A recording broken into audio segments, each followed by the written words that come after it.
Now to tonight's Fox 7 Focus. Austin's interim homeless strategy officer, David Gray, has been on the job for just a few weeks. He says the city's response to the homeless crisis is at an inflection point. I spoke with him one-on-one and began by asking about what he's noticed since he came on board.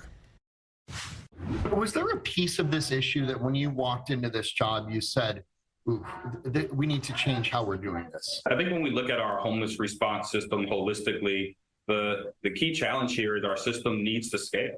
You know, we know that we need an additional 772 emergency shelter beds to get people into shelter. We do have some beds that are currently being developed and expanded. You know, recently the city doubled our capacity at our bridge shelters, which is the North Bridge and the South Bridge shelter. We also opened up the marshalling yard, which has a capacity of 300 guests. And then we're working with TOOF, the Other Ones Foundation, to expand their capacity at Camp Esperanza. But even after all that work is said and done, we still have that gap of 772.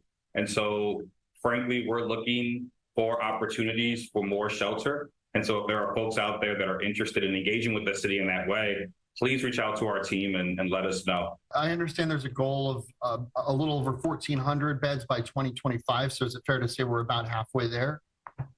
It's fair to say that. You look back over the last, I guess, several years. In 2019, we had the ordinance allowing camping on the streets. 2 years later, the people voted to reinstate the camping ban. And now we're 2 years beyond that. What goes through your mind? What kind of progress has been made?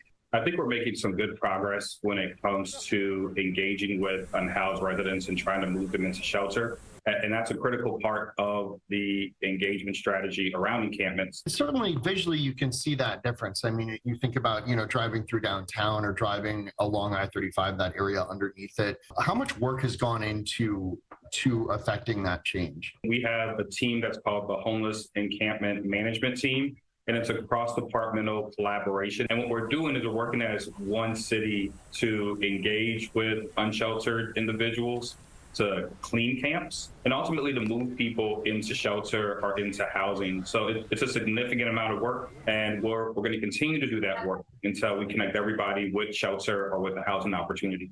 How would you respond to some of the concerns that have been raised about what's happening or what may be happening in some of the shelters? Sure. I know recently there were some concerns that were raised specifically around our North Bridge shelter, and we are looking into that. We've launched a formal investigation that's still ongoing, so I can't speak to the specifics right now.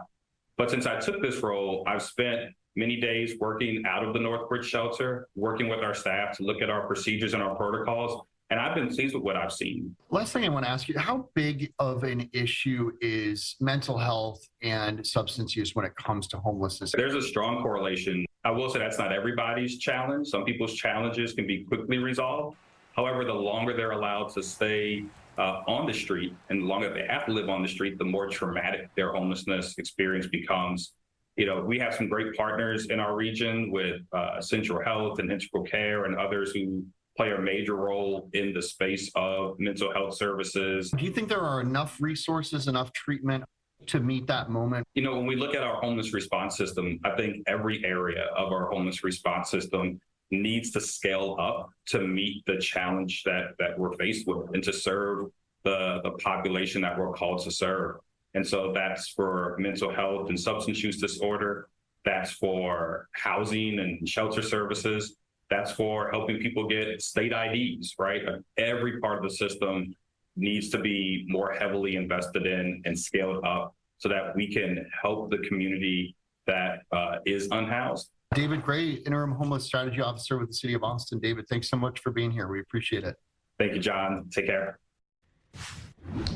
And you can watch my full interview with Homeless Strategy Officer David Gray starting tomorrow on the Fox 7 YouTube page and at fox7austin.com. We'll be right back.